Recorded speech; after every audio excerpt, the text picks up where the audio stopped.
Levin here. Our number, 877-381-3811, 877-381-3811. Well, the Hate America First Party, the Democrat Party, has exposed itself yet again.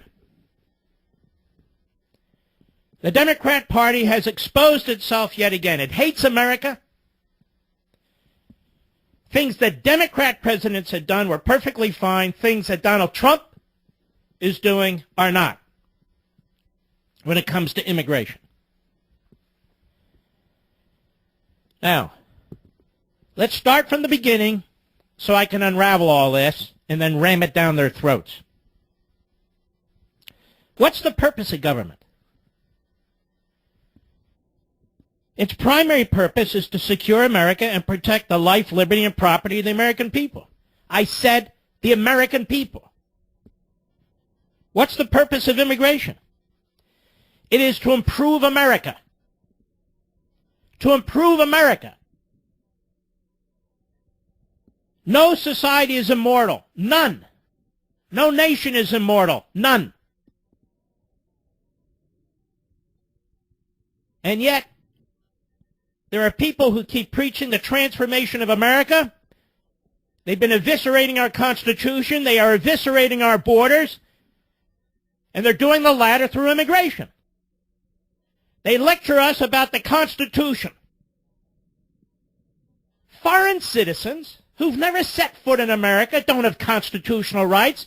7 billion people who aren't Americans don't fall within the jurisdiction of our Constitution or our statutes. Nobody has a right of any kind to come into America. None.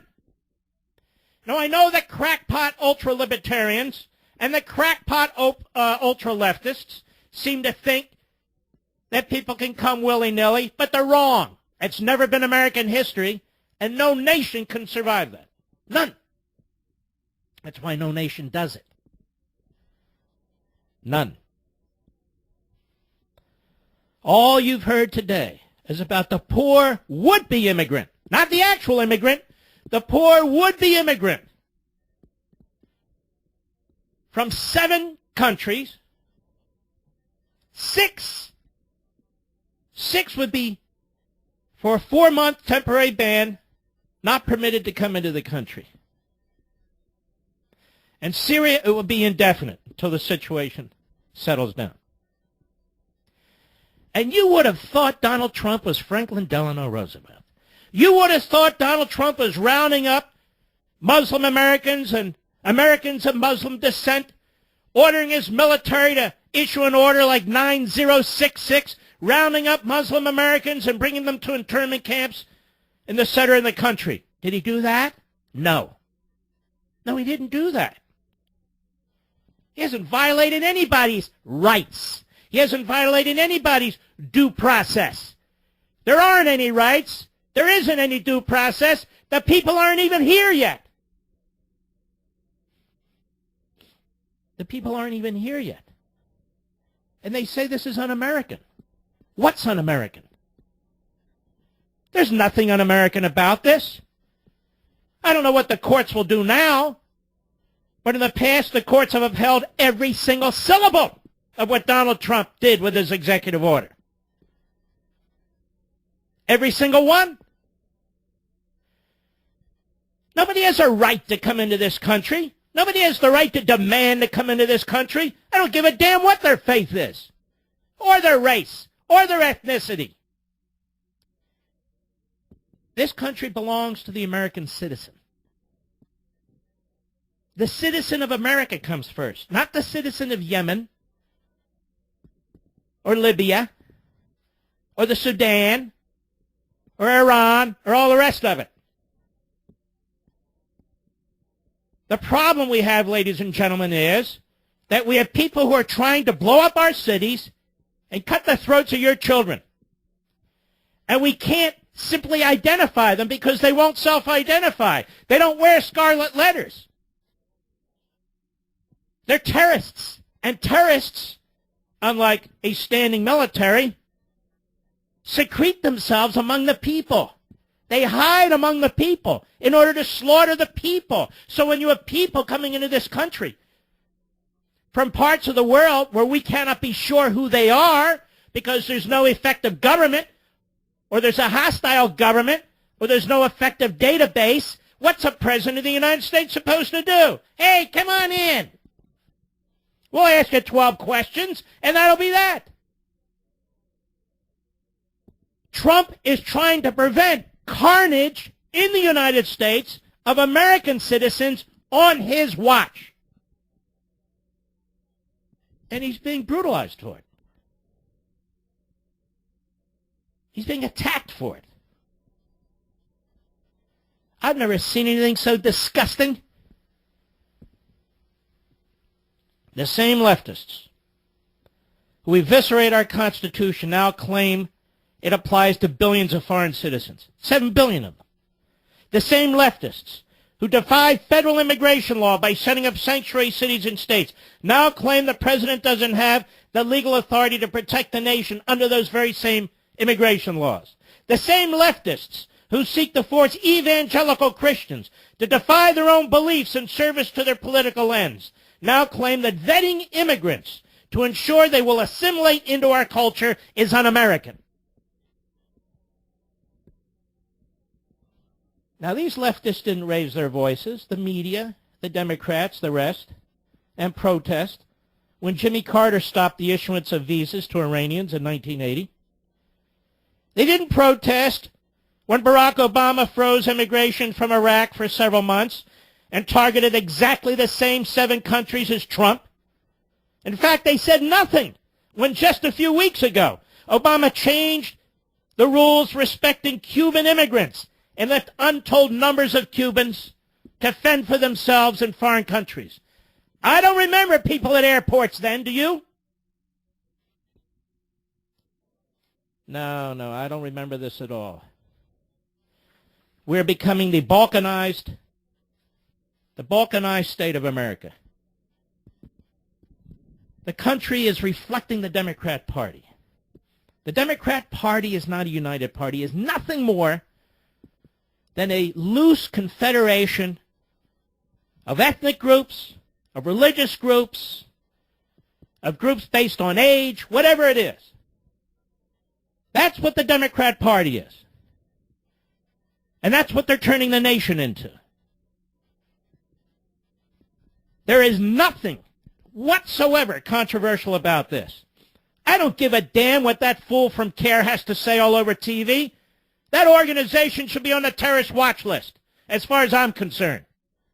They've already had run-in with the law.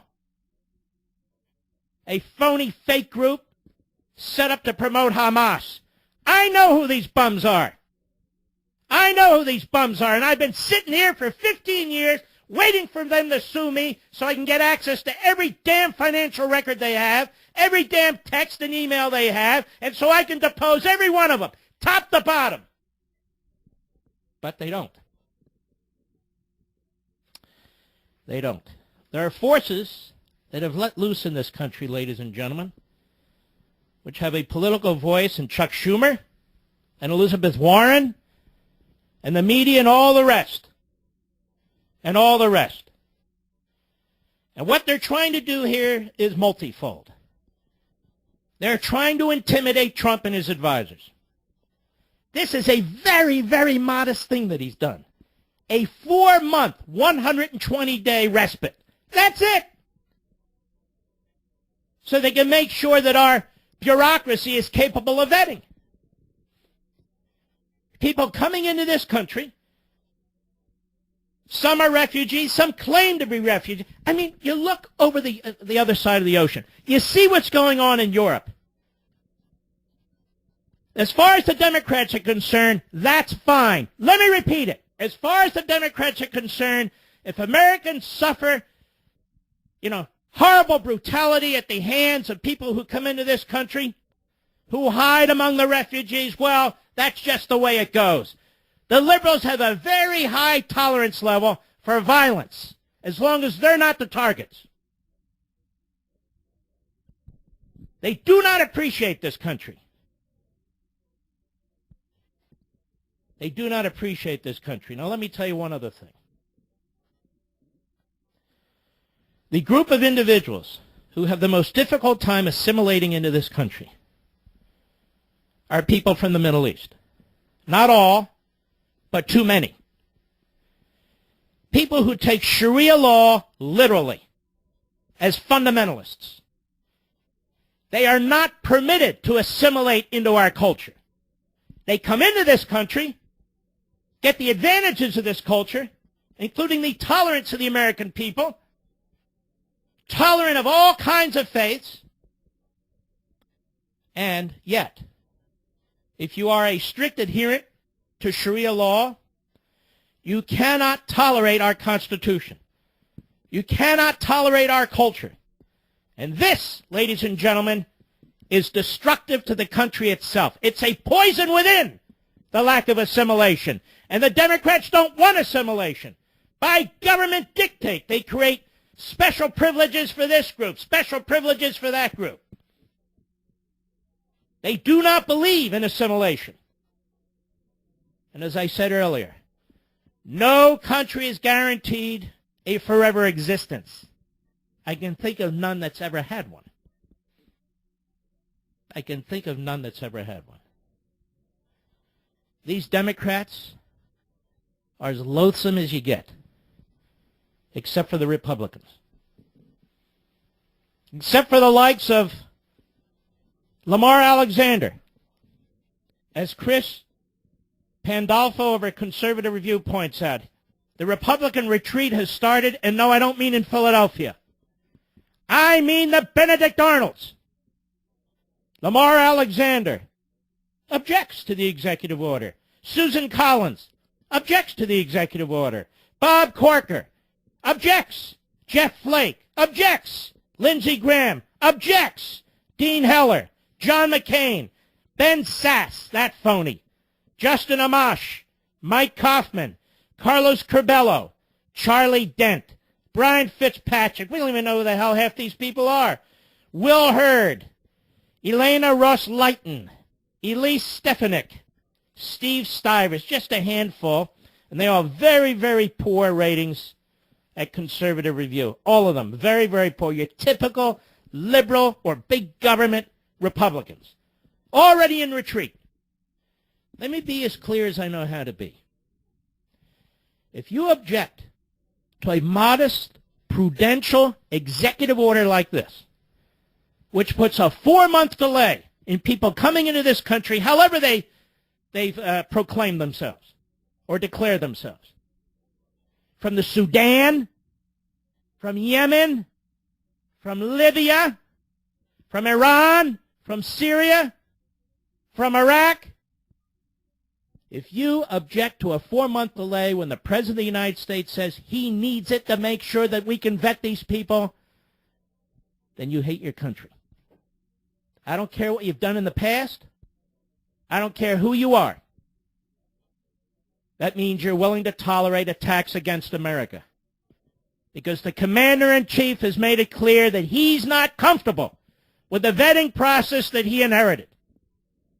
That he's not comfortable with the routine admittance of people into this country without something more. I told you before, there are going to be times when we have to rally around this president because he's going to be under attack. There'll be other times when we'll challenge him. But in this, he campaigned on this. This was a key issue with him. Oh, and one other thing. I love this line. Well, I like what he's doing, but the way they rolled it out wasn't exactly efficient or competent. This is pathetic. They included green card carriers. That was a big mistake. Then they fixed it. Well, that just shows how amateur they are. Meanwhile, the left, they screw up our health care system, and what do? Do they fix it? No.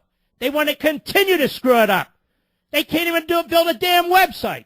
And our stuff, well, you know, they issued it, but they weren't it just shows nothing. Well, maybe he should have given them a heads up, 2-4 weeks. Are you kidding me? No, you institute your plans and you let the left attack. And then you attack back. You don't sit back and debate your plan so the left attacks and you have nothing to defend. That's the Mitch McConnell, Paul Ryan program, which is no program at all. I'll be right back. I want liberals to call into this program and tell me how this executive order is unconstitutional. Preferably the smartest you've got. Any law or constitutional professor. Call up. I want to know how this is unconstitutional.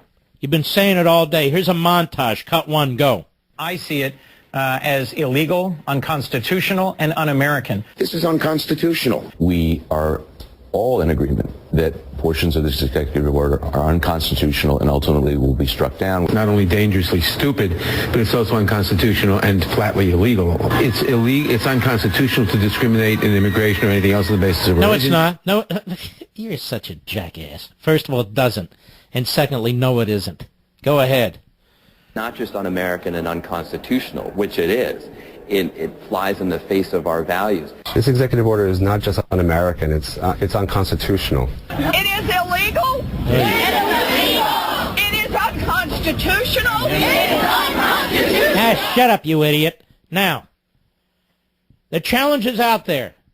Those are all your heroes. The executive director of the ACLU, Schmuck Schumer, Chris Coons of Connecticut, the New York State Attorney General, the fraud Schneiderman, the clown Nadler, Elizabeth Warren, some jerk named Seth Moulton of Massachusetts. Come on, liberals. I want to know how this is unconstitutional.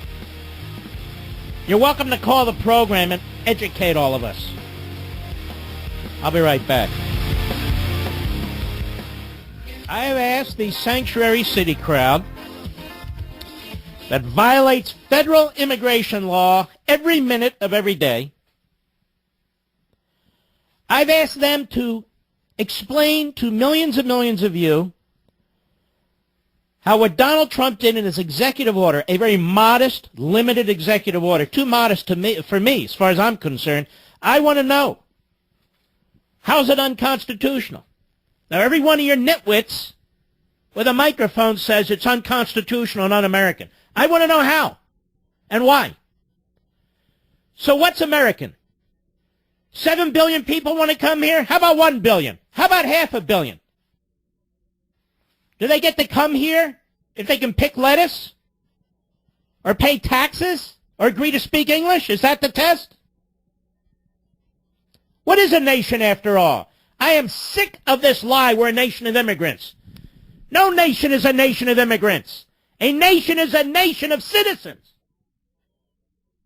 And the President of the United States and the Congress and both political parties are supposed to ensure that they improve and secure the conditions of the American citizen, that they ensure the protection and the safety of the nation state. That's exactly what Trump is doing with this executive order. I would like the sanctuary city liberals who now wrap themselves in the Constitution, I would like to know where exactly we go in Libya to find out the background of people who come and claim to be refugees. Where do we go? I would like to ask the new sanctuary city constitutionalists, where do we go to get information about people who want to come here from Syria? I wouldn't go to France. They don't know what the hell's going on. I wouldn't go to Belgium. They don't know what the hell's going on. So where do we go? Where's their database? Pathetic. Here's another question for our sanctuary city liberal friends. Why hasn't Saudi Arabia taken in one refugee? Why hasn't Iran taken in one refugee? Ooh, they haven't? No, they haven't. No, they haven't. And these front groups in America, representing the radical elements in Islam, like CARE, like offshoots of the Muslim Brotherhood, getting all this TV time, telling us what's un-American. They can go screw themselves. How do you like that? I don't need lectures from Niwad, Awad, whatever the hell his name is. unindicted co-conspirator. That's what CARE is. And that's a label that's hard to come by. And they're lucky they skated. Very, very lucky. It's a front group telling us that we're un-American. A front group that plays our legal system, like the American Criminal Liberties Union, the ACLU. And there's Schumer. Do politicians get more disgusting than that man? Surrounds himself.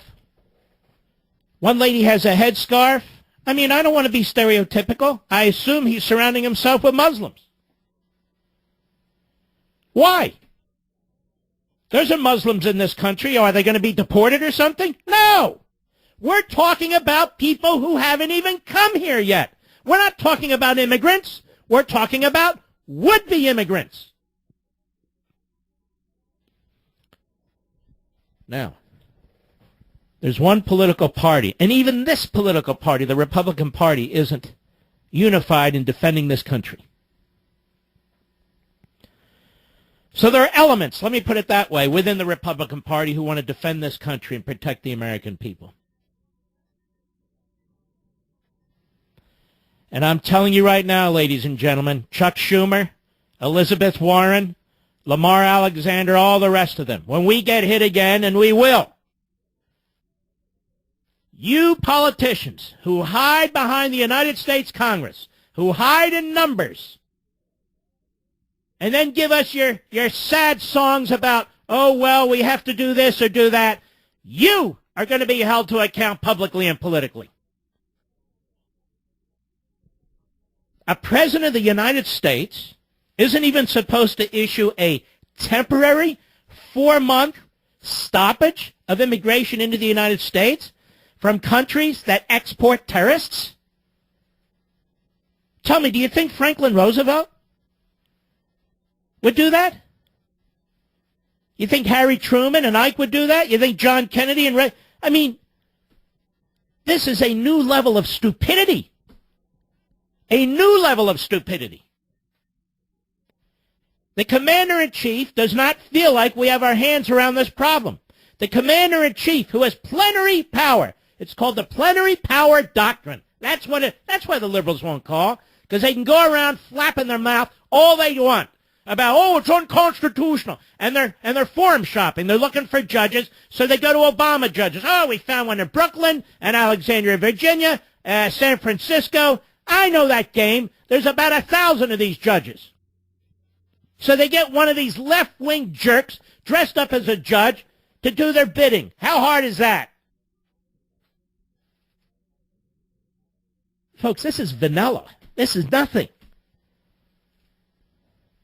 The Trump administration hasn't really stepped out on this, but they are under attack because they are attacking what the Democrats hope will be its newest and biggest constituency group. That's it. Case closed. That's what's going on here.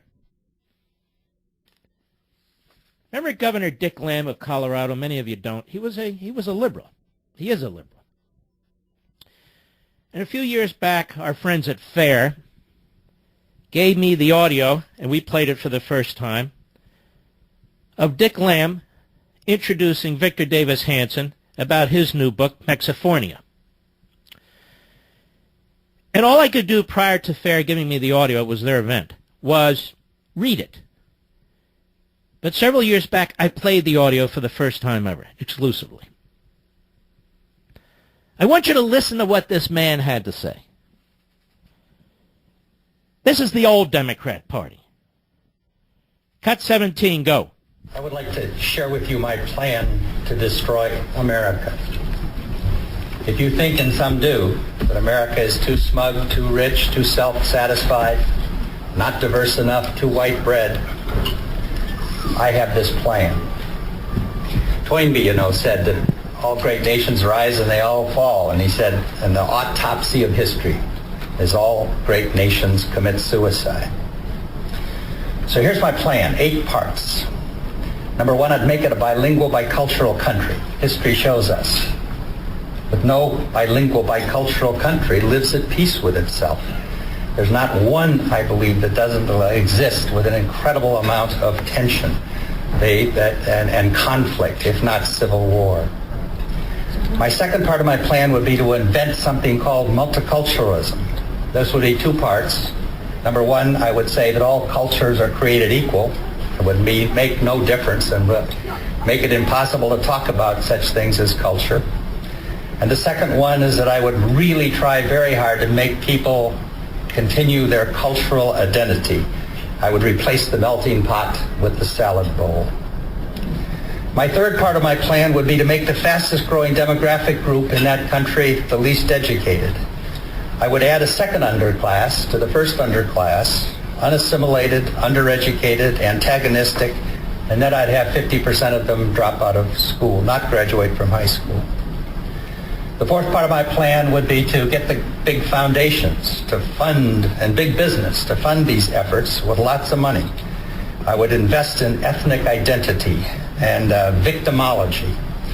I would get them to think about their lack of success was only the fault of the majority. I would start a grievance industry.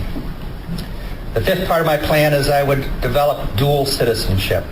I would promise people actually divided loyalties, allow them to vote for both Vicente Fox and George Bush. The sixth part, and this is important, I would place all of these subjects off limits. I would make it taboo to talk about, actually, or criticize this whole thing. I would make it come up with a word like heretic used to be 200 years ago. Let's say we'd call it racist. And I would try to accuse anybody of this that would object to my ideas. My seventh part, then, I would make it impossible to enforce our immigration laws. I would develop a mantra, let's call it this, that because immigration has been good in the past for America, it will continue to be good in the future.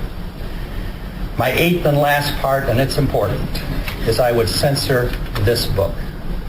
This man is dangerous. He's on to my plan. Don't read this book.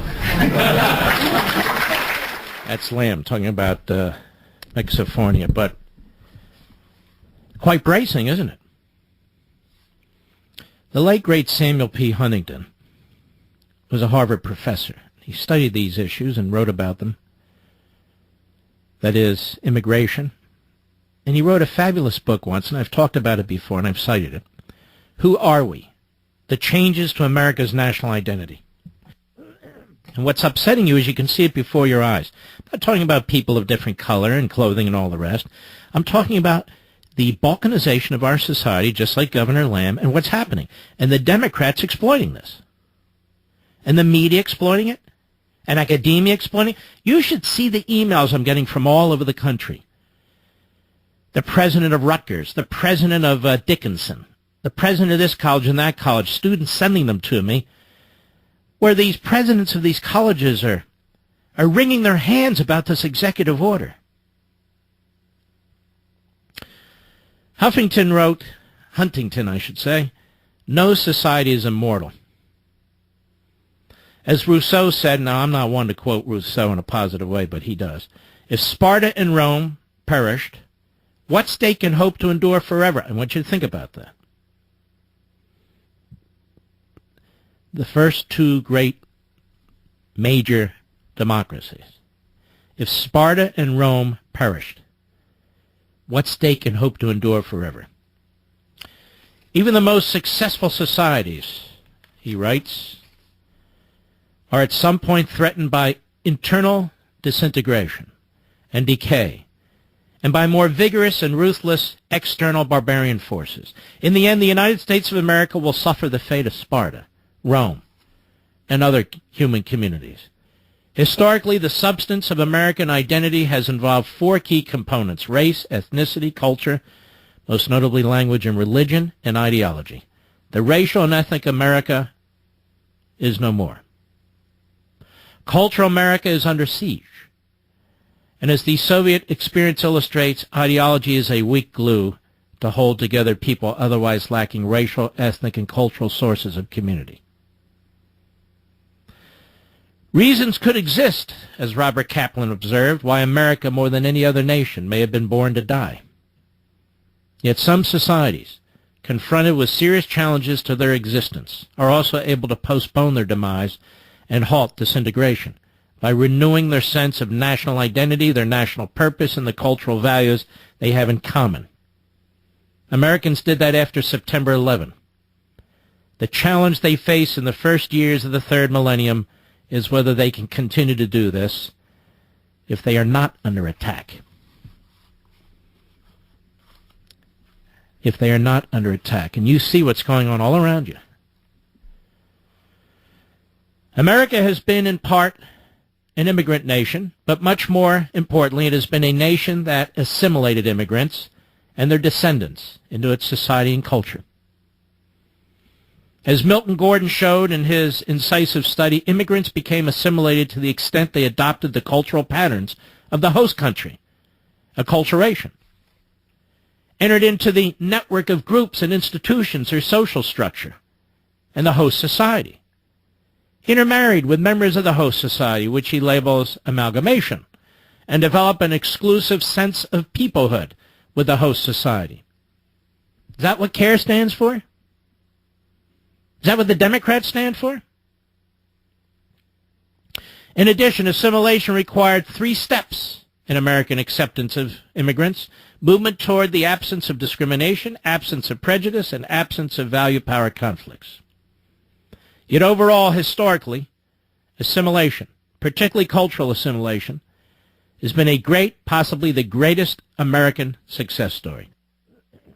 It enabled America to expand its population, occupy a continent, and develop its economy with millions of dedicated, energetic, ambitious, and talented people who became overwhelmingly committed to America's Anglo-Protestant culture and the values of the American creed, and who helped to make America a major force in global affairs. Let me repeat this as a Jew. America's Anglo-Protestant culture. At the heart of this achievement, unmatched by any other society in history, was an implicit contract, which Peter Salins has termed assimilation American style. According to this implicit understanding, he argues, immigrants would be accepted into American society if they embraced English as the national language, took pride in their American identity, believed in the principles of the American creed, and lived by, quote, the Protestant ethic, to be self-reliant, hard-working, and morally upright, unquote. While one may differ with the exact formulation of the contract, its principles catch the core of what was involved in the Americanization of millions of immigrants until the 1960s, when the bottom fell out. Chris, Oakland, California, the great KSFO, says you're a lib and you disagree. Quickly, go. Well, I just think, actually, I would like more your opinion on the ignoring of the federal judge's stay on the order by officers on the ground. Actually, that hasn't been ignored. Do you know what the federal judge ruled? He ruled a stay on ban for green card holders who were continuously held. They already withdrew that, as you well know, so why are you playing games with me? I asked you a question. What did the judge ban, sir? The judge banned people who were dual nationals and green card holders from being... Okay, what did the judge ban? That's a non-issue, sir, as I've just finished explaining to you. Why is it that liberals have difficulty? The federal judge in New York temporarily blocked the deportation of these people. The judge did not block the executive order, and the judge did not rule on its constitutionality. Right, Chris? They blocked the order. Get off the phone, you idiot. I'll be right back.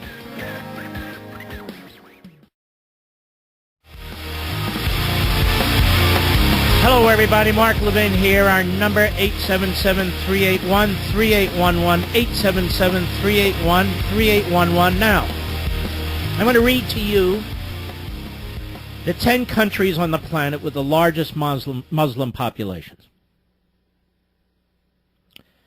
Ready? The world total of Muslims is 1.6 billion. These countries have about 1.1 billion. Indonesia, number 1, has 13% of the Muslims. Not on the list. India, a majority Hindu nation, has 176 million Muslims, 11% of the Muslims in the world. Pakistan, not on the list, has 10.5% of the Muslims in the world. Bangladesh, not on the list, has 8.4% of the Muslims in the world. Nigeria, number 5 on the list, has 4.8% of the Muslims in the world. Egypt, not on the list, has 4.8% of the Muslims in the world. Iran is on the list. That's number 7. They have 4.6% of the Muslims in the world. Number 8, Turkey has 4.5% of the Muslims in the world. Not on the list. Algeria has 2.2% of the Muslims in the world.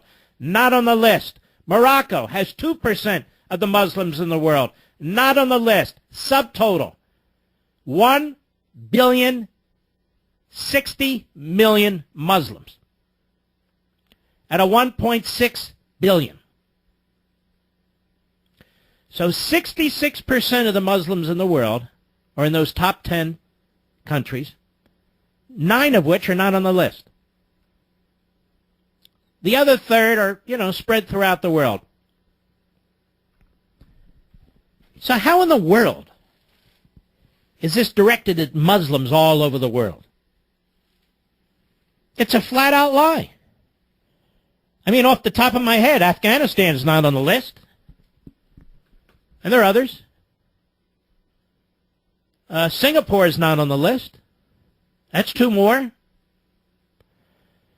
So the vast majority of countries with large Muslim populations, even beyond these 10, are not on the list. The vast majority are not on the list. The number of nations and the number of Muslims. The Democrats are good at playing race politics, and that's exactly what they're up to again. Racial politics.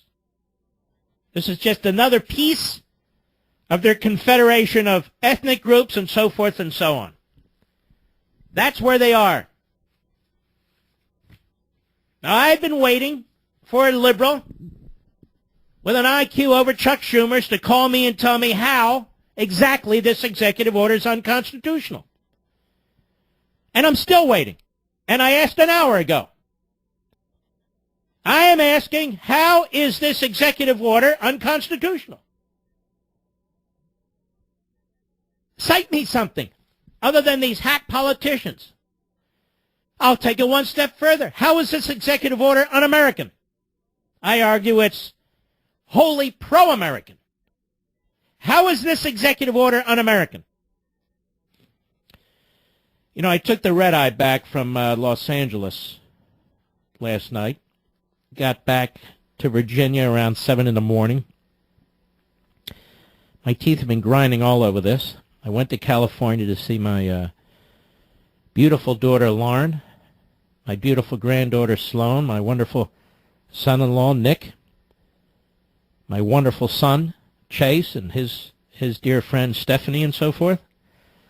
And saw in-laws there, too. We had a wonderful, wonderful time. And, of course, we saw Indy, my dog, my granddog, I guess you would say. But it was Sloan's birthday.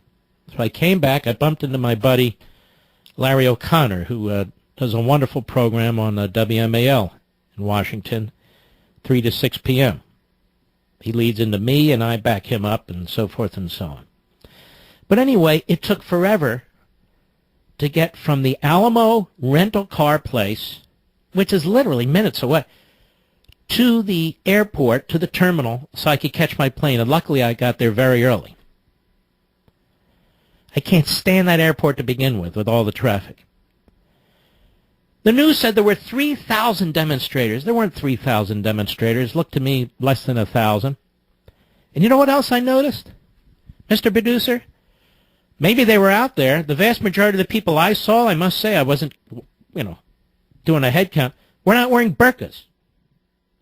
As a matter of fact, the vast majority I saw looked like college students. In other words, they looked like young people from Switzerland. The vast majority. They were at a grand old time walking through traffic and so forth and so on. And I suspect this went on in most of the airports. This is heavily financed and supported by these left-wing groups who hate America. And let me suggest that when you little pukes do that, you don't win anybody over to your cause. Not that you have a cause to begin with. What is this cause? What is it that the liberals want us to do exactly? What is this cause? Somebody explain it to me. When the commander-in-chief thinks we have a problem, he shouldn't do anything? I mean, even Obama did something. And Carter did something. Two of the worst presidents in American history. So the president should do nothing? Not even for 4 months? Now, this is a scam. It's a lie. It's a complete fraud. That's what this is. That's what it is. Trying to intimidate. Listen to all these idiots. These Republican idiots that buy right into it. I don't know about this, says Lindsey Graham. And there's Mr. Interventionist, radical interventionist, John McCain. Calls waterboarding torture. Let me tell you something.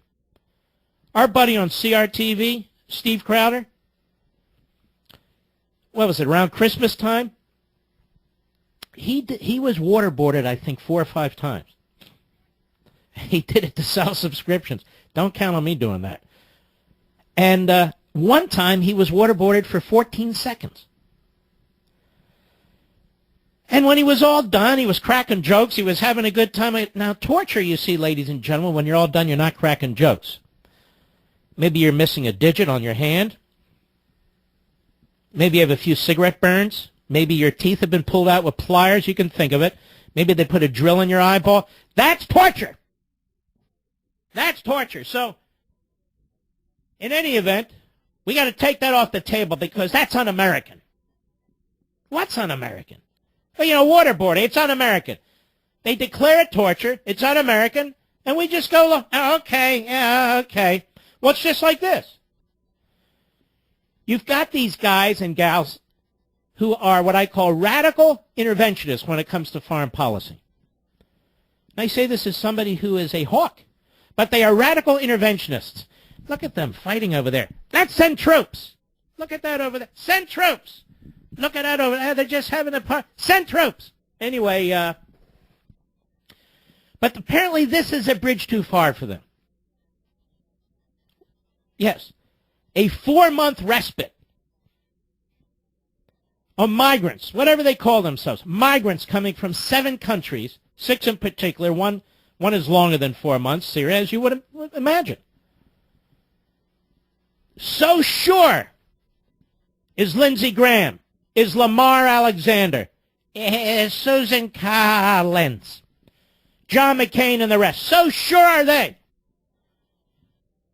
that Homeland Security has a vetting process in place that will keep the American people safe, their constituents safe. So sure are they that Yemen has a system in place to help us vet, that Libya has a system in place, and Somalia and Syria and so on. So sure are they that they don't want this 4-month respite. Just keep the faucet going. Keep them coming. Because you see, otherwise, ladies and gentlemen, we're un-American. We Americans don't do these sorts of things. Of course, we've done these sorts of things throughout history. We're not doing anything to anybody. We're minding our own business. Let me repeat. Number 1, no person outside the United States who is a citizen of another country and has no ties to America has constitutional rights. Our jurisdiction doesn't spread globally. Hey, look at that guy in Iceland. He's got due process. He doesn't have anything. Nothing. Number 2, none of the other 7 billion people on the planet have a right to come to America unless we say they have a right to come to America. That's how most countries work. We call them nation states. We call it sovereignty. That's how it works. Number 3, the purpose of immigration is to improve the lot of the American society and the American citizen. This isn't a government of illegal aliens. This isn't a government of would-be immigrants. This is our government. They're supposed to represent you and me. Not some guy in some other country who just say, hey, you know what? I'm going to America.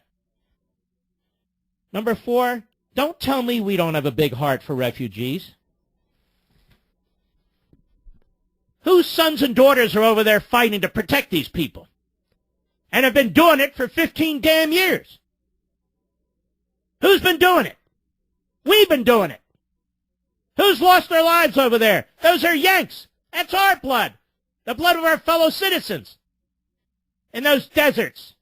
In those hills. And so forth and so on. Just because we choose not to commit national suicide and have open borders in a time of ongoing war, and that's what it is. We may not think so, but the enemy does.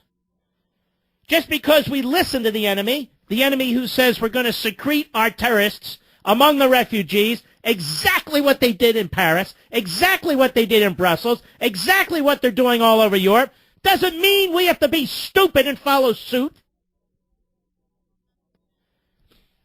John McCain is no answer to this.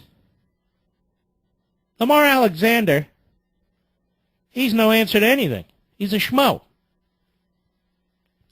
These guys can sit in Congress accountable for nothing, responsible for nothing, because they're one of many, and just beat their chests and hold hearings and issue statements. It's all they're good for. I strongly support Donald Trump in this. I strongly encourage him to stand firm. But they're doing this for another reason. Remember I said it's not the what, it's the why. They're doing this for another reason. Why are they doing this? They're trying to intimidate him and his advisors in the Republican Party on what issue? DACA, the Dreamers. They do not want President Trump to issue an executive order repealing Barack Obama's unconstitutional executive order on Dreamers. Dreamers. Because they're saying, you see this little thing you did here, Trump? You do that other thing, you're going to affect millions of people. You ain't seen nothing yet. We'll shut your airports, we'll shut your bridges, we'll shut everything. You know what we have right now, ladies and gentlemen? Mobocracy. You can thank Aristotle for that. His phrase, not mine. Mobocracy. Mobocracy. Or you might call populism on the left. Mobocracy. They defy federal immigration laws, their mayors and their governors. We have these sanctuary cities. These are illegal enclaves. Illegal enclaves that defy federal law, and federal prosecutors and others have no intention of enforcing law. The idiot acting attorney general, her name is Yates. Nobody ever heard of her before. Her name is Yates. She's in the Obama camp, a phony civil servant. She has said that they will not at the Justice Department enforce Trump's executive order. Chuck Schumer is threatening to fight the Sessions nomination. Mitch McConnell is AWOL. Have you noticed how many cabinet positions have gone unfilled under a Republican Senate? Who's the Attorney General today? Obama. His people control the Justice Department. Who's running the State Department today? Obama's people. Who's running the EPA today? Obama's people. There's not even a handful. You can count them on one hand. The number of cabinet secretaries or UN ambassador, that sort of thing, who've been confirmed by the Senate. And we have a 52 majority in the Senate, 52 to whatever it is, 48, depending on how you count Angus King up there in Maine, and Bernie Sanders in Vermont. And so they're running wild, so it's a big story. Oh, the acting attorney general will not... it's like I'm waiting for them to bring this up. Like the Friday night massacre on Watergate. Oh, my God. Hey, we're excited now. Watergate, oh, look at this. We're shutting down airports. The good old days.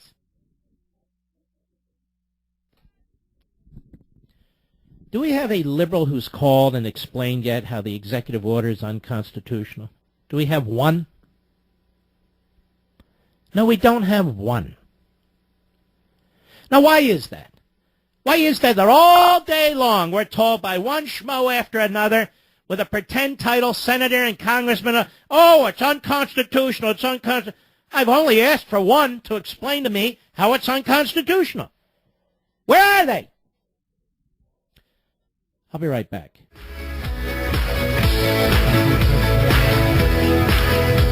Barack Milhouse Benito Obama,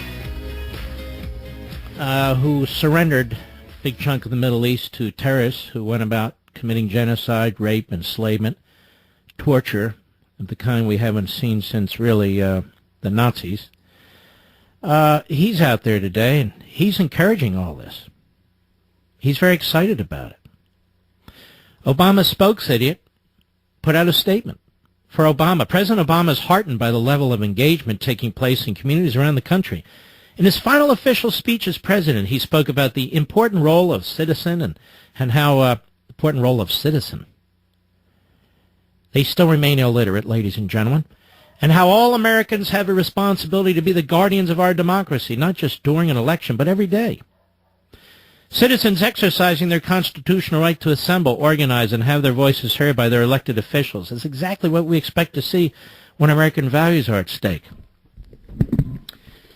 Now, I would remind this spokesidiot, Kevin Lewis, and he can take it back to the former president, who is moronic beyond belief, that the reason we have all these refugees in the world today is an Obama legacy, along with a Hillary Clinton legacy. That's right, I said it. And it's about time we start talking about that. Barack Obama not only has blood on his hands, he's got it all over his body from what he did in the Middle East. That's right, he was warned. Don't pull out this way. Don't be precipitous about it. And you don't understand, I made promises. And out he goes, and in comes ISIS. So we have all these refugees all over the world.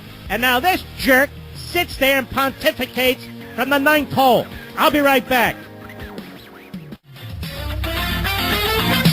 If the world seems so confusing, Mark will be glad to clear that up for you. Call him now at 877-381-3811. Have you tried our 1 week free trial at Levin TV? It's actually a 1 week free trial at CRTV. You can try out our man Steven Crowder, wonderful lady Michelle Malkin, our buddy Mark Stein, and of course Levin TV for an entire week. See if you like it, and then sign up for an entire year. I'd like to encourage you to do that. It's very simple to do. And you're definitely going to want to start tonight and watch my program, because I get into this immigration issue and I use charts and graphs and things that I'm unable to do on radio. See, it's symbiotic. Ooh, that's a big word, but it is. It's symbiotic. And I think tonight would be the great night to start. You've heard me talk about it many times, and some of you just can't bring yourself to pull the trigger. So I'm giving you 1 week free so you can decide. You can check it out yourself. Today's the perfect day. It's Monday. Watch all week into the weekend. And then if you like it, I hope you'll join us and so many others, because this is the future of TV. There'll always be TV, but this is the future. You can take it with you. It's relatively inexpensive and so forth. And I hope you'll check it out. And here's what you do. You go to crtv.com, crtv.com/trial. I think that's it. crtv.com. And just sign up for the trial. Or, if you're stuck in traffic, you prefer to call our toll-free number, it's 844-LEVIN-TV, 844-LEVIN-TV. I don't know how much longer this will last. I don't believe it's supposed to last much longer. So I would strongly encourage you to do it now. 844-LEVIN-TV. Get our 7-day trial. It's for free. Or crtv.com. crtv.com. I hope you'll check it out. Without any prodding from me, you've heard people call here and they tell you how much they enjoy it. It's very, very professionally done. We have outstanding studios and crews.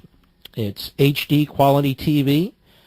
And we're on so many devices. You can take it with us on your iPhone, your Android device, iPad, laptop, PC, Roku, on Samsung. I can't even name them all. But when you call them, they'll tell you. They'll tell you whatever you need to know. That is where you sign up, how you sign up, how you watch the program. I've done over 200 shows in 10.5 months. So we work very, very hard at it, but we enjoy it too. But it's highly professional. So I hope you'll check us out. 844-LEVIN-TV. It's that simple. Or crtv.com and ask for the free trial. One other thing that I'm not supposed to say, but I'll say it. You tell them I announced tonight that any one of you who does this now, you get $10 off the annual subscription if you sign up. Just say, I heard him say it. He just said it. Okay? $10 off. That's 10%. And I want to continue for our vets out there, military personnel out there, law enforcement, police, and so forth, firefighters out there, you're getting 30% off, $30. You can tell them I said that too. So you can try us out for a week and then sign up. And I hope you'll take advantage of all these things because my goal here, my mission is to get the message out on as many platforms as I possibly can, radio and digital TV as well. And we got a wonderful conservative network, as I said. We've got Louder and Malkin and Stein, and we're expanding from there too, okay? So I know you'll love it. I just know you'll love it. Do we have any liberals calling, telling us how this is unconstitutional? I don't see any. I do have a liberal here who's called about Sharia law and the Bible. Carl, the great WNTP outside of Philadelphia, Levittown, PA. Go. Hey, I'll try to keep it short. I'll comment on the question. You got to slow down, though, so I can understand you. Go ahead. I'm sorry. When it comes to Sharia law, the Christian Bible literally says if another person is unbeliever, you are able to kill them. They are to be put to death. Okay, what is the difference? Without getting into the text, because I'm no expert on either. I'm not an expert on either. What's the difference between the application of Sharia law and the application of the Bible? I'm getting there. Can I finish? No, you can't. Just answer my question. Okay, and also because if Muslims because the Muslim Bible also says, "Thou shalt not kill," to love your neighbor. And sir, this isn't call into religion, because I would flunk. I asked you a simple question. If a Christian literally takes the Bible, there'll be radical Christians because one more time, I'm going to ask you. The difference is that Christianity, like Judaism, like virtually every other religion, is going through a reformation, and Islam is not. If somebody and so, pay attention. I'm educating you at this point. I'm not interested in what you have to say because you keep talking over me. If I were seeing you face to face, I'd walk away from you. Let me just tell you this. Sharia law is the law. It's the law of the government. It's the law, period. In this country, we don't do that. So, we don't believe in a theocratic government here. There are many places on the face of the earth that do believe in a theocratic government with Sharia law both as the religious guidance and as the governing guidance. You still there, sir? Yes.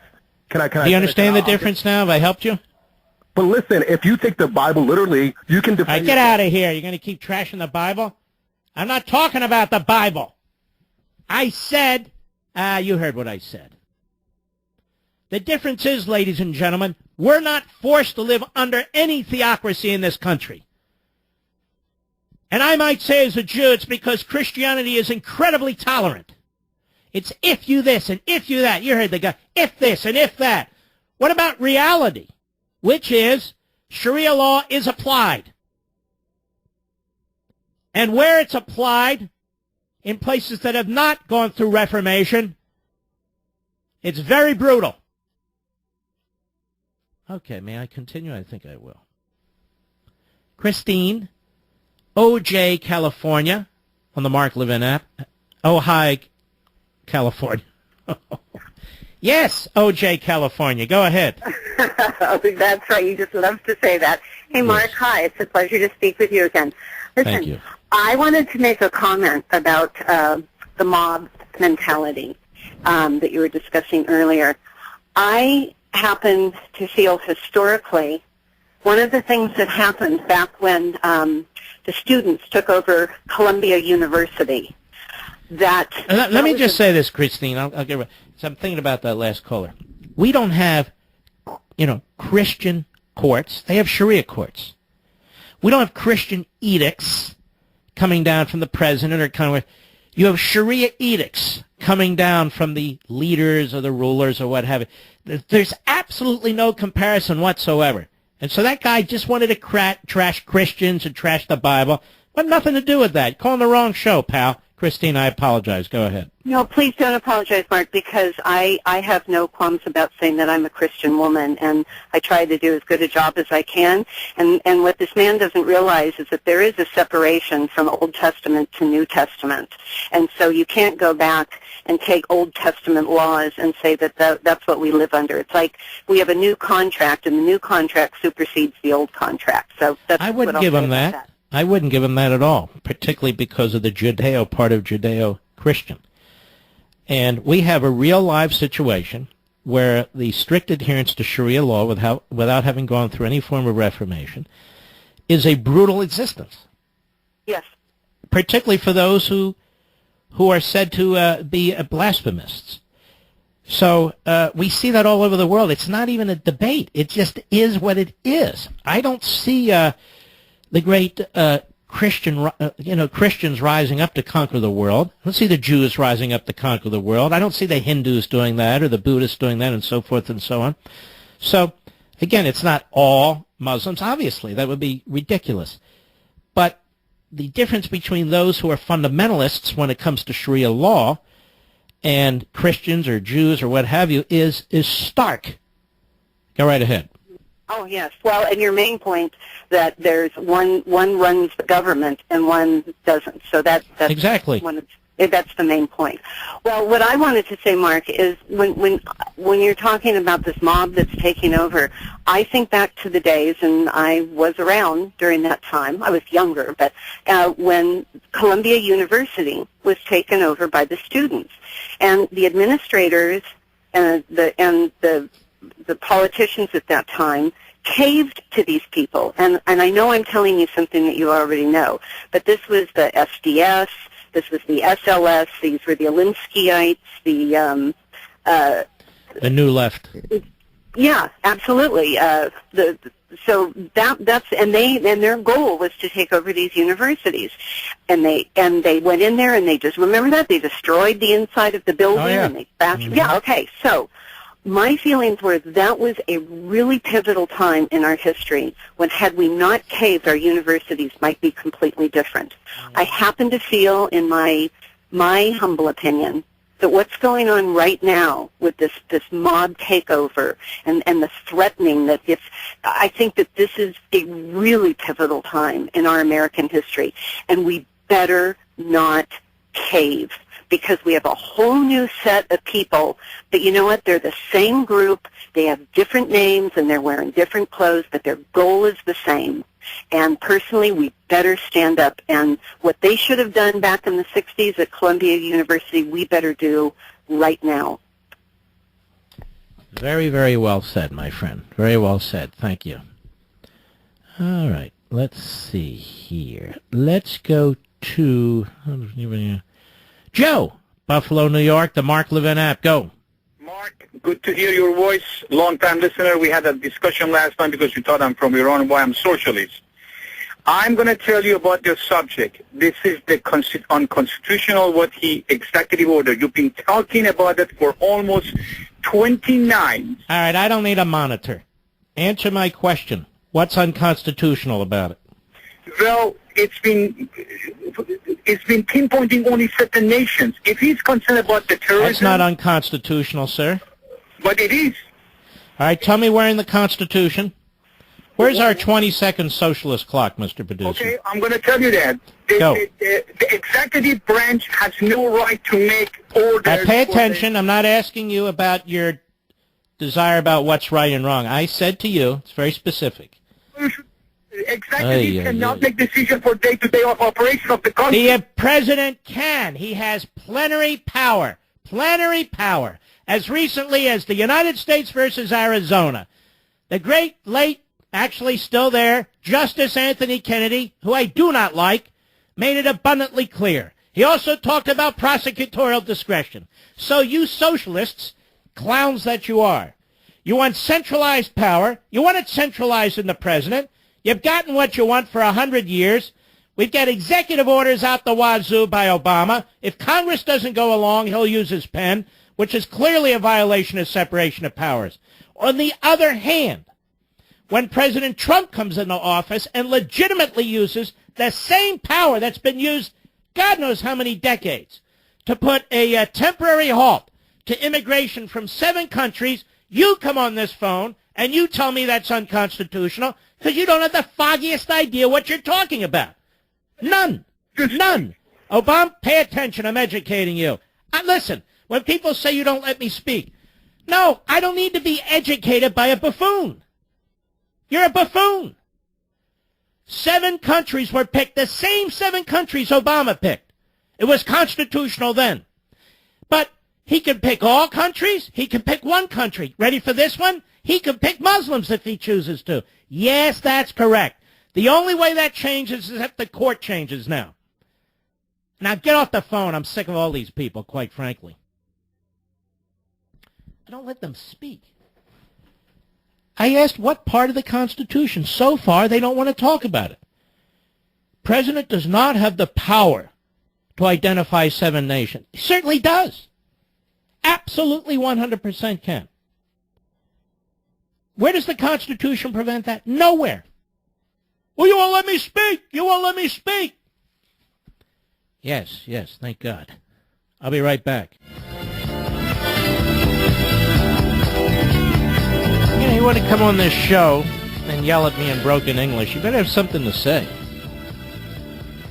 Don't just come on and shoot from the hip. The reason I keep asking, how is it unconstitutional? I don't care what some future court does, because Obama's loaded up the courts too. The answer is it's not. That's why.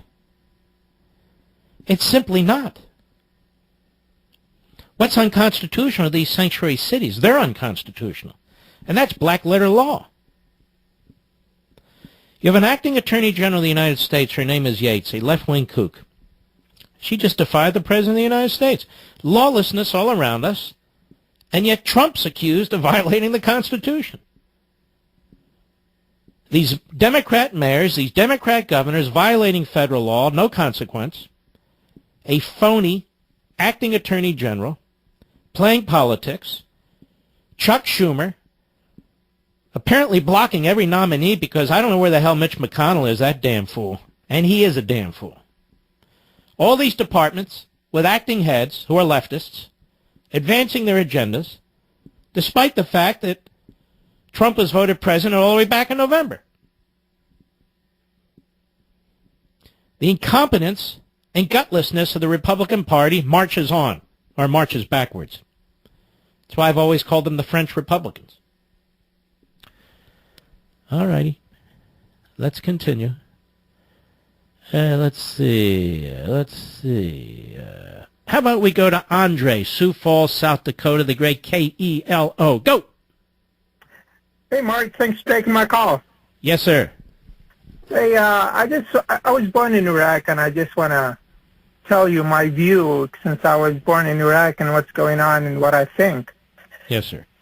I'm just frustrated how bad the media is and how stupid a lot of people in this country are following what the media says without pointing certain facts of what exactly is going on. I mean, and people like Schmuck Chuker, who's and like Obama, who is not their families getting killed by terrorist act. Of course, they're protected by guards and by services. You know, it's us, people like us, getting killed, not them. And yet, stupid morons listen to some media that lies and without listening to certain facts. Andre, you're great. I appreciate it, my man. All right, ladies and gentlemen, I shall return.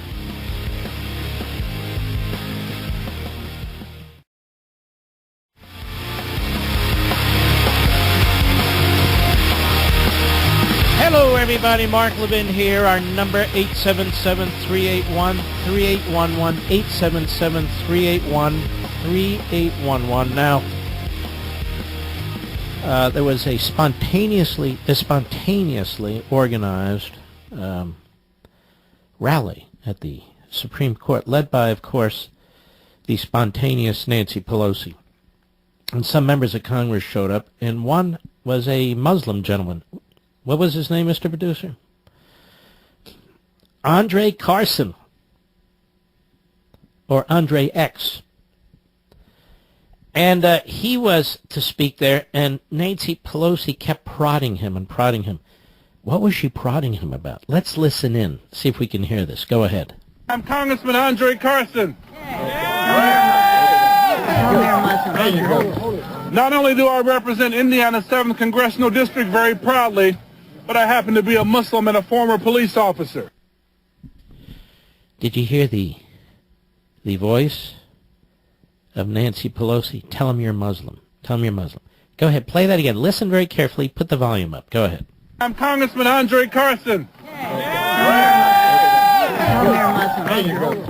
Not only do I represent Indiana... Did everyone catch that? One more time, Mr. Producer. Go ahead. I'm Congressman Andre Carson. Tell me you're Muslim. Come on now. You know why we're here. You know why we're here. Tell me you're Muslim. And speaking of such, we have Niwad Awad. And he is. Niwad Awad. He's executive director at CARE, and he's very proud of it. I would argue that CARE is a Hamas front group, or a Muslim Brotherhood front group. That's how they became to be. That's how they came to be, or not to be. That's the question. Niwad Awad. And he's all over the media. Niwad Awad shouldn't be all over the media. He's a nobody. He's a self-proclaimed representative of the Muslim community. Why? Was there some election overnight? Did anyone catch that election? I didn't catch that election. And I love his spokes idiot, Dougie Hooper, a.k.a. what's his name? Whatever. Hooper. Of the famous Hooper family. Here's Nihad Awad. Cut 5, go. But also dangerously. By the way, Niwad, welcome to our country. Also, just thought I'd mention, welcome to our country. Cut 5, go. But also dangerously making policies and statements that we believe undermine our national security, our values, and our standing in the world. But also... Who is our? The United States? Is that what he's talking about? Go ahead. His policies are threatening who we are as Americans. No, they're not. How are his... I'm so sick of the radical left telling us what Americans are. Now they're running around calling everyone un-American who disagrees with them. Threatening who we are as Americans? Why do Americans want to be killed? Why do Americans want people coming into this country who aren't carefully vetted, depending on the country they come from? So now he's threatening who we are as Americans. You jerk! Go ahead. We know that this country was founded by immigrants. The founding What a stupid comment. This country was founded by immigrants. Well,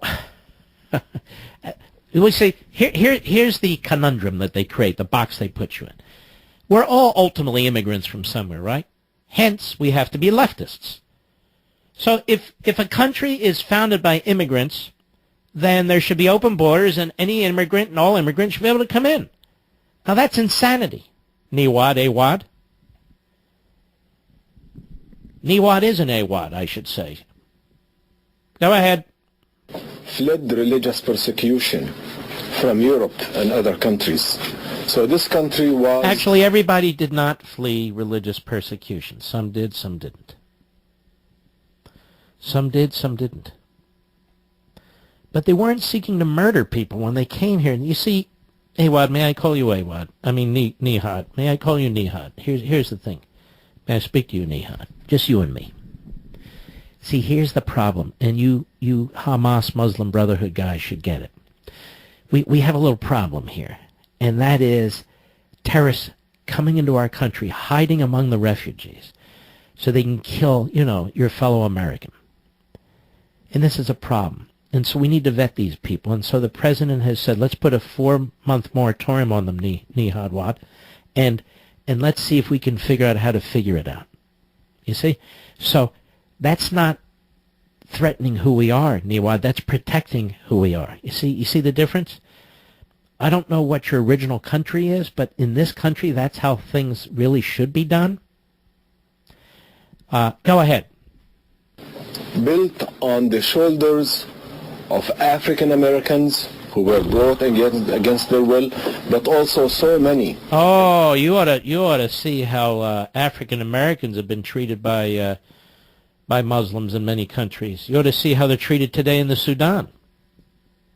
We're not talking about 200 years ago now, Nihad. May I call you Nihad? We're talking about today, right now. I don't understand why Nihad's here if America sucks so badly. Truly, I don't understand why any of these people are here who hate the country. Country sucks. Why don't you tell us about the great things of the country? Go ahead. Who sought freedom, and freedom of expression, and freedom of religion, which is in the First Amendment. All things that do not exist in most Muslim-majority countries. How many Jews can practice their religion in majority Muslim countries? I'm quite serious about this. Not many. Not many countries of that kind. Go ahead. Or Christians, for that matter. Or Hindus, for that matter. Or whatever.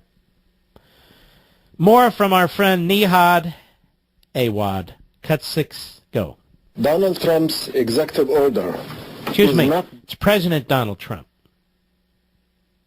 President Donald Trump. Let's start over. Go ahead. Donald Trump's executive order is not based on national security. It is based on fear-mongering. Oh, well, Nihad Care knows what Donald Trump is doing. It's based on fear-mongering. So in other words, Donald Trump is doing this just to create fear. Now, Nihad Awad, may I say this to you with all due respect? You are a moron of the highest order. You really are. Go ahead. Still in the campaign mode. He has not switched to be a statesman. Hey, we don't need lectures from Care about statesmen, you jerk. That's right. That's what you are. A jerk. And Nihad Awad, you're welcome on this program so we can debate this issue. But before we debate anything, I want to have a little chat with you about the founding of CARE, where it was founded, in Philadelphia, of course, how it was founded, and all your wonderful connections in that organization. How about that, Nihad, my friend? We have our friend Keith Ellison. Keith X said very derogatory things, in my view, about Jews and Israel, and was once Keith X. That's why I call him Keith X. Had absolute respect. And Keith X once worked with Farrakhan. Except when he was working with Farrakhan all that time, he said, hey, I didn't know he was an anti-Semite. I didn't know. Nobody told me. And, of course, he's being promoted by Bernie Sanders, a fake Jew, and Schumer, a sleazeball all around, as to be the DNC head, may I say. Here he is with Mika Brzezinski. Cut 8, go. It's absolutely a Muslim ban, and more... Isn't it amazing that they want it to be a Muslim ban? Which it could be, but it's not. They want it to be a Muslim ban. I just went through all these big countries with big populations. And most of them Muslim. And they're not even on the list. You know why that is, Keith X? Look, you're so clueless, Keith X. You're working for Farrakhan. You don't know he's an anti-Semite. Hey, nobody told me. I didn't know. Why is it that the overwhelming majority of Muslim countries that have the overwhelming majority of Muslim populations are not on the list, Keith X? If it's a Muslim ban, do you realize how stupid you are? And here I backed you to be chairman of the Democrat National Committee so we could just have the proper message from the Democrats. I was your first supporter, Keith X. Go ahead. It's absolutely a Muslim ban, and more seriously, it's a religiously based ban, which means they could pick on Muslims today, but who are they going to pick on tomorrow? But it's not a ban on all Muslims. Well, but wait a minute. They said that they could add countries anytime they want, and we have to start with what Donald Trump said originally. He said he wanted a Muslim ban, and then... Let's stop. But he's changed his position, and he did a long time ago. Kind of like you, Keith X. Remember when you were an anti-Semite? Remember all that when you were with Farrakhan? I didn't know. Who knew? I didn't know. Go ahead. To some lawyers and some folks to try to language it up so that it could... Shut up. You're another idiot. Now, where were we? I've got so many idiots to pick from. It's just unbelievable. Here's Chris Murphy, Democrat, Connecticut, on the Morning Schmo. Hat tip, free beacon, because, of course, we don't watch that here. Cut 7, go. And I would argue that we should go towards a discussion about a pathway in which there is absolutely no screening. Right now, people can come to the United States from Europe. So here we have a genius, a pathway to no screening. Congratulations, Nutmeg State. You got a real nut here. Hey, look, I would argue that's why nobody knows who you are outside of Connecticut. Nobody cares who you are. Chris Murphy. Sure, there should be no screening, ladies and gentlemen. That's right. Only Americans should be screened. Their health records should be on databases. Their phone numbers should be known to the government. Only American citizens should be screened. Everybody else, no, they're noble and virtuous. We suck. Let's continue down the highway of horror. Let's go to John McCain. Yes, on Face the Nation. Hat tip, right scoop. Go cut 9. Go. That's another thing that should have been done, of course, is to alert our friends and allies what we were doing, because we will expect them to cooperate because people are leaving from these various places, particularly in Europe. You know, folks, there hasn't been a big disaster like the inauguration of Obamacare. Remember all that? Everything shut. Do you remember John McCain really getting worked up about that one? I don't remember that. Do you remember that one? No, I don't remember that. Go ahead. I think the effect will probably, in some areas, give ISIS some more propaganda. What? Give ISIS more propaganda? No. Yes. Kill Americans, cut their heads off, slit their throats, kill Americans. And there they are, ISIS sitting there. What? They're not going to let people in for 4 months out of these countries? Now we're really pissed off. More than ever before. Double death to America, double death. Yes, go ahead.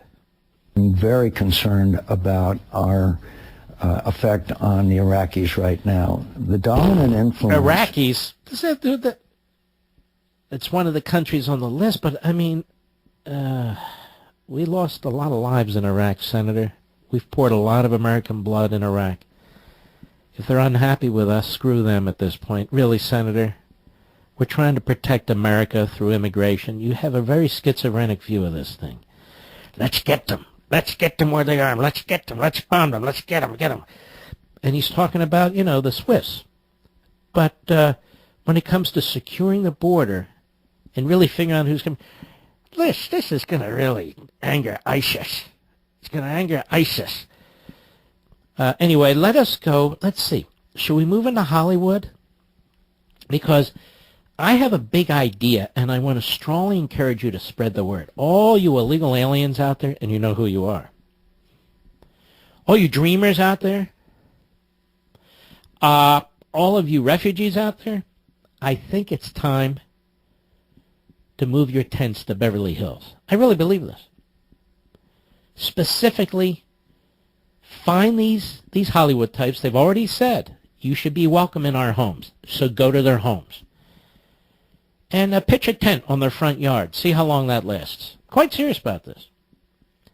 And while you're there, you may want to hang out on Rodeo Drive. I just think they need to have a little bit of taste of what's actually going on in this country, rather than live in their little bubble where they go to their SAG awards and so forth, and they're so rebellious. What rebels? Ashton Kutcher, dressed up in his tuxedo. Hey, we stand for this and we stand for that. And then they sit down there. How'd I do, honey? Oh, you were great. You were great. Pass the latte, will you? Oh, sure. When do you got to return the suit? I got it for 3 more days. It was cheaper that way. Oh, thank you, Ashton. Well, speaking of the moron, cut 11, go. Good evening, fellow SAG-AFTRA members and everyone at home and everyone in airports that belong in my America. Oh, what a schmo. Everyone, well, I was at your airport, LAX, and it doesn't belong in my America what was going on there. No way. That airport, LAX, that's not my America. I don't know what that is. It was absolute chaos. Lines for this, lines for that. People yelling at each other in 412 different languages. Yes, welcome to my America.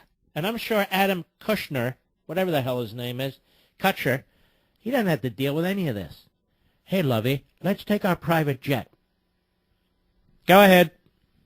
Part of the fabric of who we are, and we love you and we welcome you. Schmuck. I'll be right back.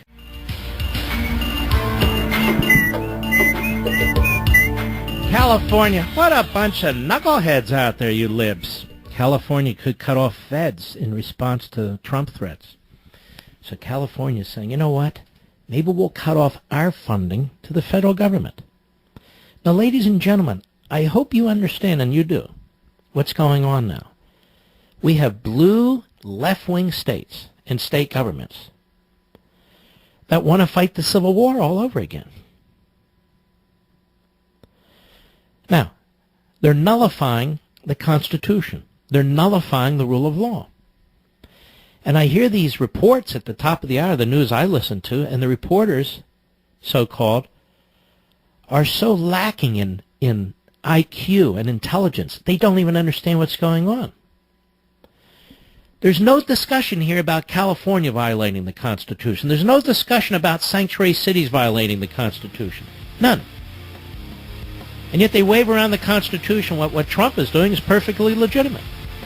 So now California is going to have a vote on secession, and they want to withhold their funds. I mean, they're like acting like a slave state without the slavery. Are they not, Mr. Producer? Certainly sounds that way to me. I'll be right back.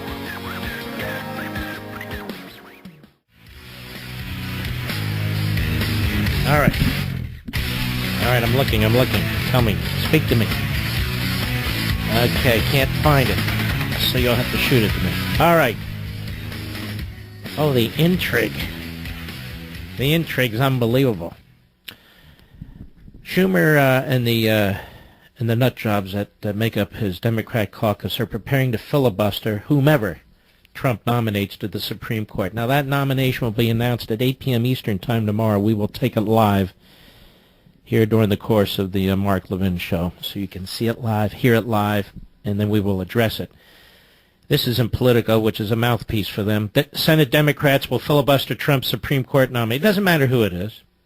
It will be only the second time in modern history the Senate has mounted a filibuster against a nominee. So, let me help the foolish and useless Mitch McConnell. Mitch, here's what you... May I call you Nihad? I mean, Mitch. May I call you Mitch?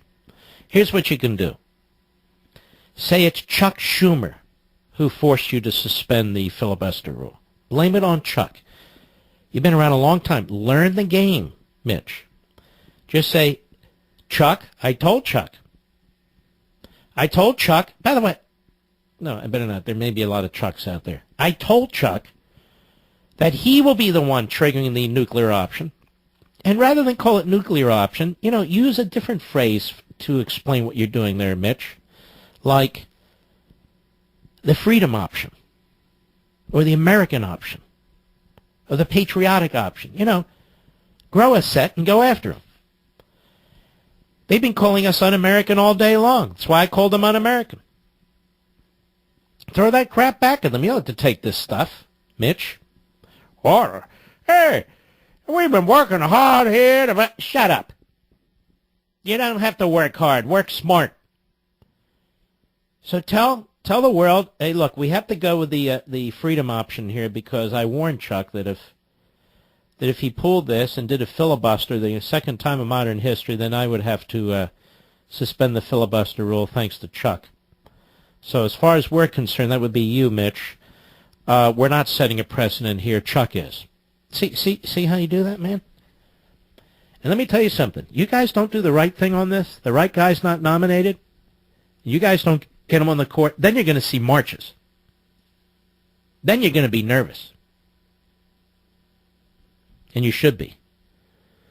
Another one. Chuck Schumer wants to lay on Rex Tillerson vote, possibly other nominees after executive order.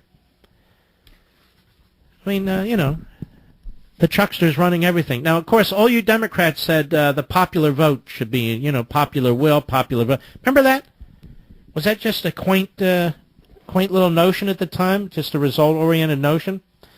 But you remember you talked about that popular will? So here we have Chuck blocking everything, and Chuck's not in the majority. He's in the minority. Does that trouble you? No, it doesn't trouble you. All right, let's see here. I'm having a hell of a time on my computer, Mr. Producer. So let's just go to a caller. I can't even bring up the callers. WSKY, Gainesville, Florida country.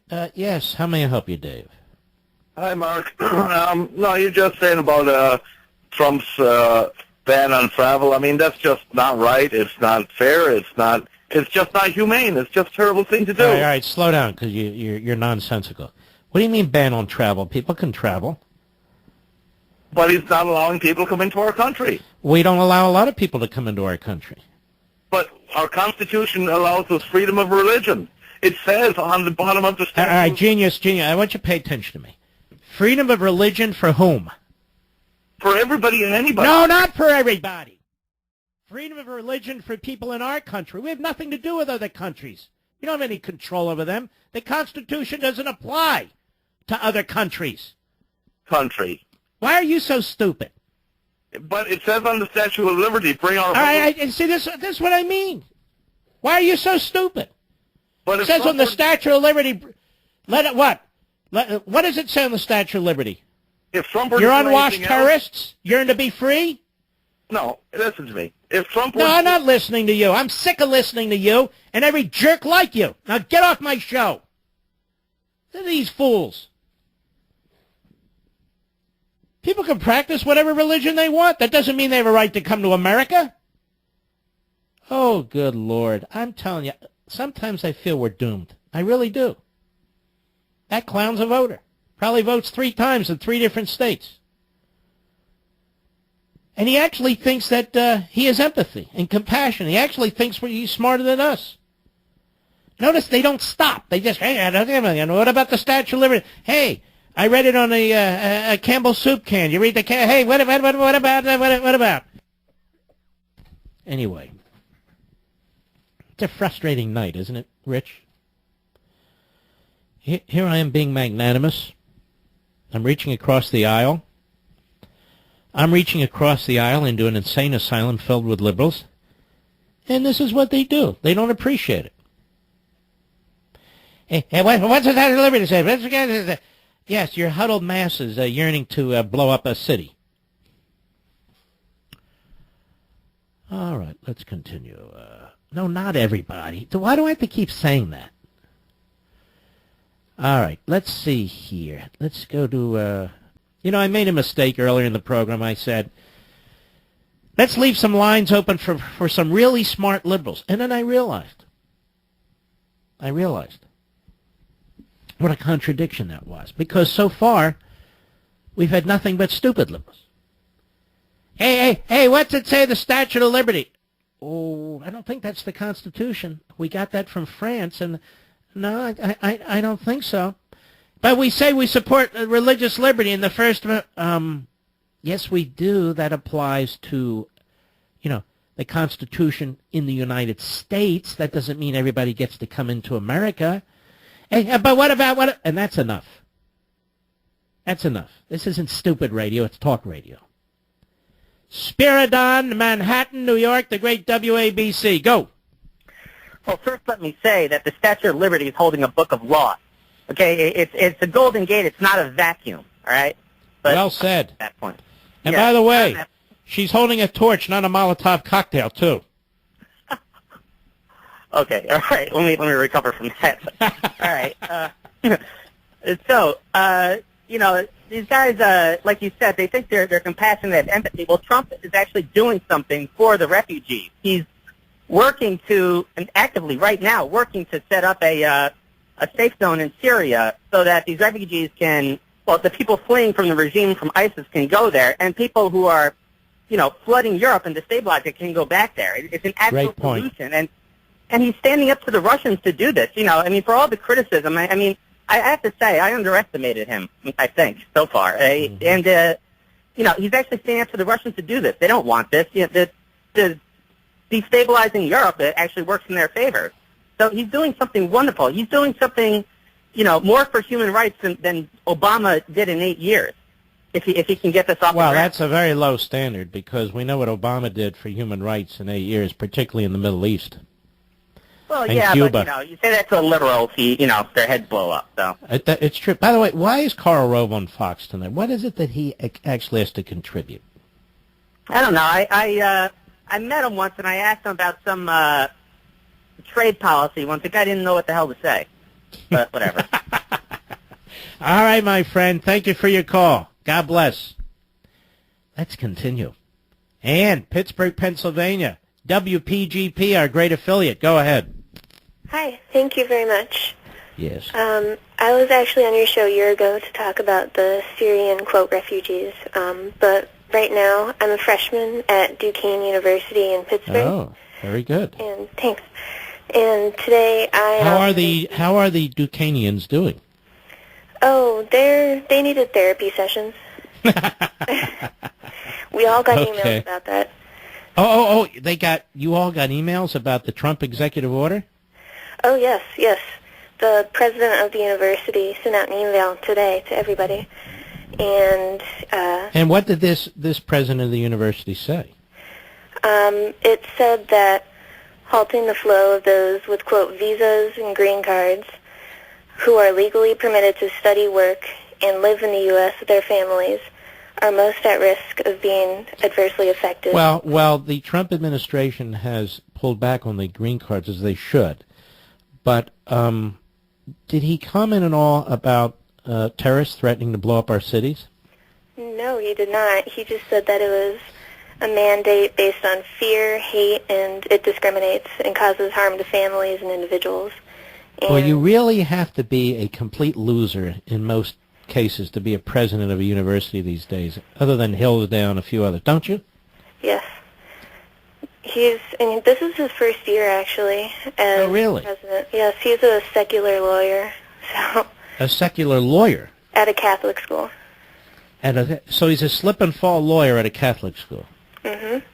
Yes, and there were no March for Life signs whatsoever. They had plenty of Women's March signs and, quote, Black Love Day signs all over the campus. Love Day? Black Love Day. I missed that one.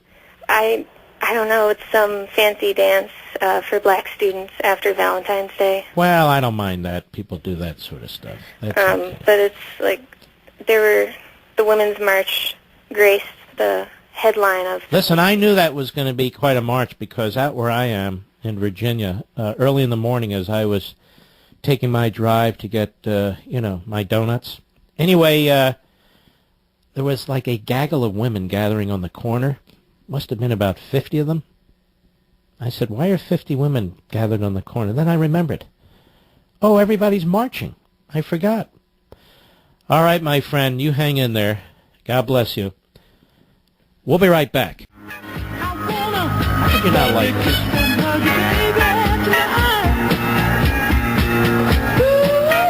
All right. Mark, come on. Oh, what are you, DJ? Hardly. Rob, El Paso, Texas, the great KTSM. Go. Hey, Mark, 32-year military veteran, recent retiree. God bless you. Thank you. I find it interesting that 3 U.S. senators, all lawyers, mind you, Chuck Schumer, Elizabeth Warren, and Lindsey Graham are unable to articulate in a quick soundbite what is unconstitutional about a temporary immigration ban from 6/7 failed/fragile states. You put it beautifully. Now, there could be a few knucklehead Supreme Court justices out there, as you know, but that doesn't make it so. You're quite right. I want to thank you, my friend. BLM, Black Lives Matter, anti-Trump protest in Seattle over the weekend. I assume we've bleeped out the F words here, Mr. Producer? All right. This is, can't we all just get along? Cut 18, go ahead. We're all operating under white supremacy, just so you know. And we need to start killing people. First off, we need to start killing the White House. The White House must die. The White House, your White House, your president, they must go. The White House. The White House, and you're voting, I'm with her. Always articulate on the left. So the Secret Service may want to check up on that one, too. Just saying, because I've never heard so many public death threats to a president in my life. Have you? And they laugh about it. It's not funny at all. Democrat, Republican, radical leftist, right? It doesn't matter. This is appalling stuff. And this is the sort of stuff that's being said. And it's not being said by Republicans or conservatives or populists or nationalists or mercantilists or agrarians. You get it. It's being said on the left almost exclusively. The violence, the threats. And, of course, they're worried about the rule of law on the left. They're worried about the Constitution on the left. No, they're not. Got a lot of work ahead of us, folks. And you can see the Republican. It's an enormous opportunity for the Republicans. The Democrats are so crazy and crave. And yet, there's Susan Collins and McCain. Ladies and gentlemen, we salute all of our wonderful heroes out there. Please check out Levin TV tonight. It's going to be very, very important. And I'll see you on the radio tomorrow. Be well.